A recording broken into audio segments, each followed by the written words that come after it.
Hello everyone, how are you doing? This is MD Tech here with another quick tutorial. In today's tutorial, I'm going to show you guys how to turn on the ability for Gmail emails to open up web links so that they are allowed to open within the Gmail mobile app on your iOS or Android device. So this should hopefully be a pretty straightforward process here, guys. And without further ado, let's go ahead and jump right into it.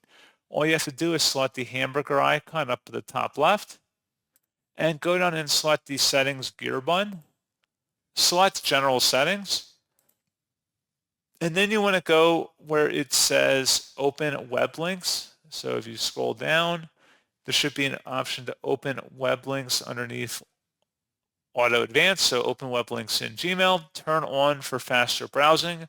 You either turn that on or off depending on your preference, and that's all you have to do.